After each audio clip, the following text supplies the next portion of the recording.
Picture this. You're Rome in 100 BC. You've conquered most of Italy through sheer bloody-mindedness. Your army is the terror of the Mediterranean. You're basically ancient Rome's version of a military superpower. There's just one tiny problem. Your army is falling apart. The citizen farmers who built your empire are going broke. Rich guys are buying up all the farmland with slave labor. Your soldiers are coming home from years of war to find they've lost everything. Oh, and Germanic tribes are pouring into Gaul, slaughtering Roman armies and heading straight for Italy. This is the story of how one man saved Rome by completely revolutionizing warfare, how he created the world's first true professional army, and how that army became so powerful it eventually devoured the republic that created it. Welcome to part 2, the professional legions. Enter Gaius Marius, a man who looked at Rome's military crisis and said, "You know what? Let's try something completely insane." Marius wasn't a nobleman.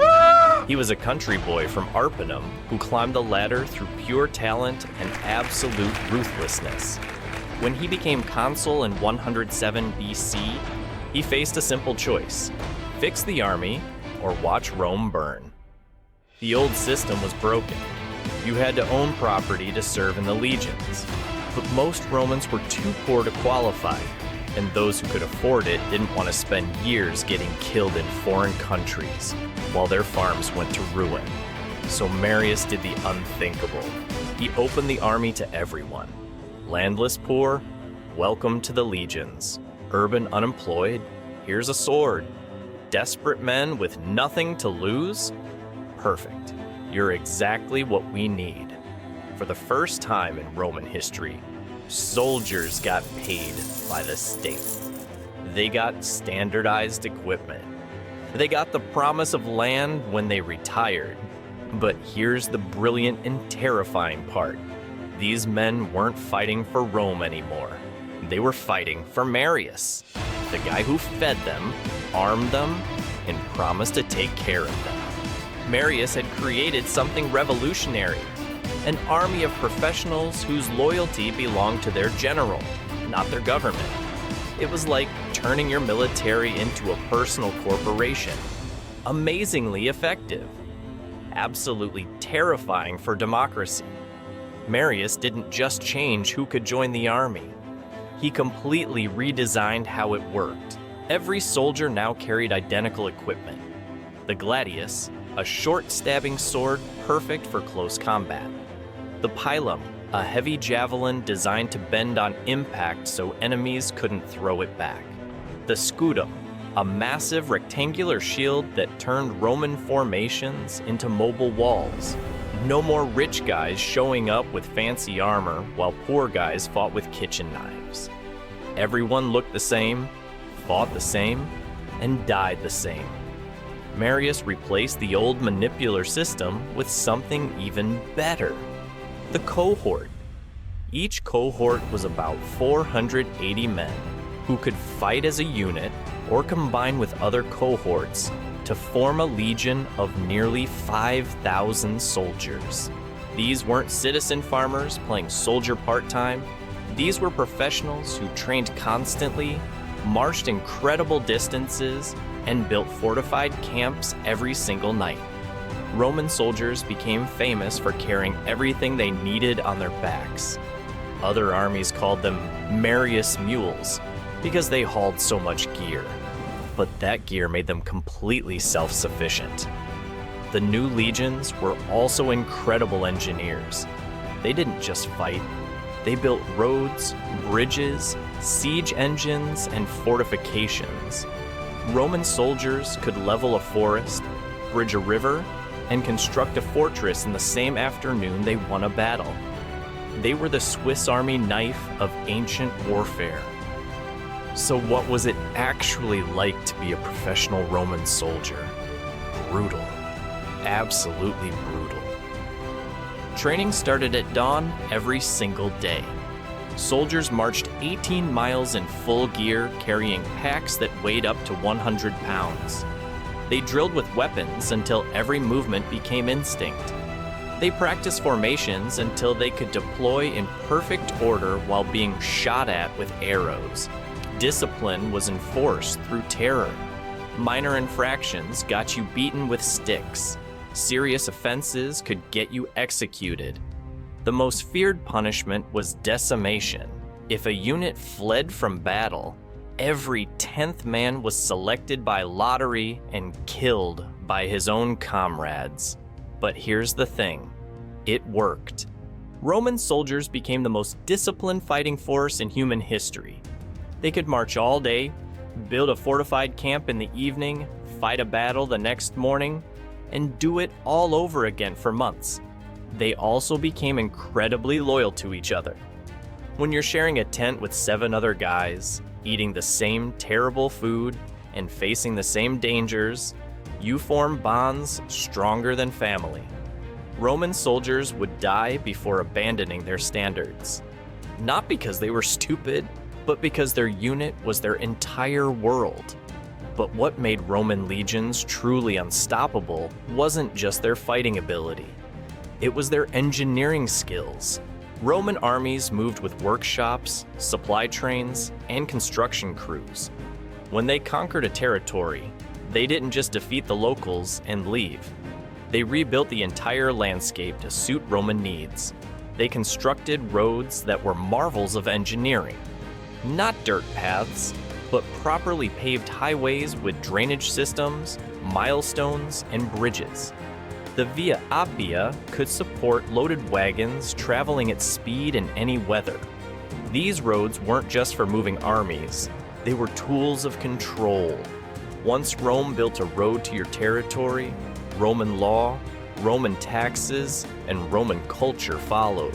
Roman camps were temporary fortresses built to the same specifications, whether they were in Britain, Africa, or Germany. Soldiers could wake up in a Roman camp anywhere in the empire and know exactly where everything was located. The Romans also revolutionized siege warfare. Their engineers could build massive catapults, battering rams, and siege towers on site using local materials. No city wall was safe from Roman engineering ingenuity. They even mastered naval warfare. Roman ships carried disassembled siege engines that could be rebuilt and deployed against coastal fortresses. The legions became a complete military-industrial complex on legs. At its height, the Roman army defended borders stretching from Scotland to Syria. Over 4,000 miles of frontier held by roughly 350,000 professional soldiers. This wasn't just a military presence. It was a civilization export system. Roman frontier forts became cities. Soldiers married local women, started businesses, and retired to farms near their old posts. Hadrian's Wall in Britain wasn't just a military barrier. It was a bustling commercial zone where Roman and Celtic cultures mixed. The army adapted to every climate and enemy. Soldiers in Britain learned to fight in forests and rain. Legions in Syria mastered desert warfare and cavalry tactics. Troops on the Rhine built river fleets and floating bridges. Roman military engineering transformed entire regions. They drained swamps in Holland, built lighthouse networks along the Atlantic coast, and created agricultural systems that fed millions of people. The frontiers were also laboratories for military innovation. Roman soldiers constantly adapted their equipment, tactics, and fortifications based on what worked against local enemies. But Marius had created a monster. Professional soldiers who served for 25 years didn't think of themselves as Romans first. They thought of themselves as legionaries first. Their loyalty went to the generals who rewarded them, not to the distant Senate that taxed them. This created a new type of Roman politician, the warlord. Men like Pompey, Caesar, and Crassus who used their personal armies to intimidate rivals and seize power. The first triumvirate wasn't a political alliance. It was 3 generals agreeing to divide the Roman world among their private armies.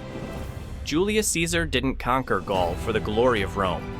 He conquered it to get rich, pay his soldiers, and build a political base strong enough to challenge the Senate.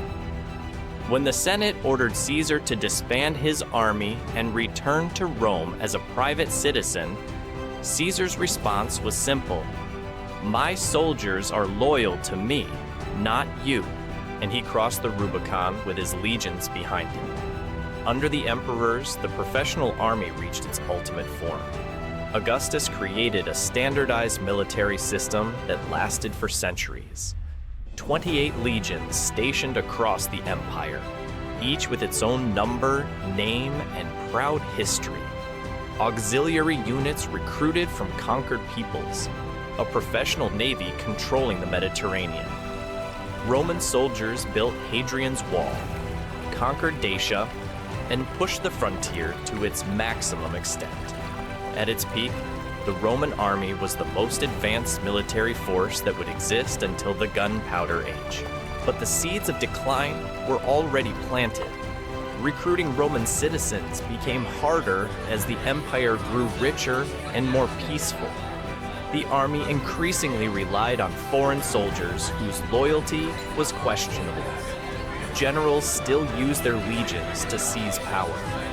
The year of 4 emperors saw Roman armies fighting each other instead of defending the frontiers. And beyond the borders, enemies were learning from Roman tactics and preparing to turn Roman methods against Rome itself. So there you have it. Marius saved Rome by creating the world's first professional army. His legions conquered 3 continents, built an empire, and spread Roman civilization across the known world. They also destroyed the Roman Republic. Professional soldiers are incredibly effective, but they're also incredibly dangerous to democracy. When your army's loyalty belongs to individual generals instead of the state, you don't have a republic anymore. You have a military dictatorship waiting to happen. The Roman legions were so successful, they made the Roman Republic obsolete. The very system that created them couldn't survive their power. It's the ultimate irony of Roman history. Rome built the perfect army to defend the Republic, and that perfect army ended up killing the Republic. Coming up in part 3, we'll see how the imperial army reached its absolute peak under Trajan and then slowly began its long, bloody decline. How barbarian invasions, civil wars, and economic collapse finally broke the military machine that had seemed invincible. Because even the greatest armies in history eventually meet their match. For Rome, that match turned out to be Rome itself. Those magnificent, terrifying Romans. They created military perfection, and it destroyed them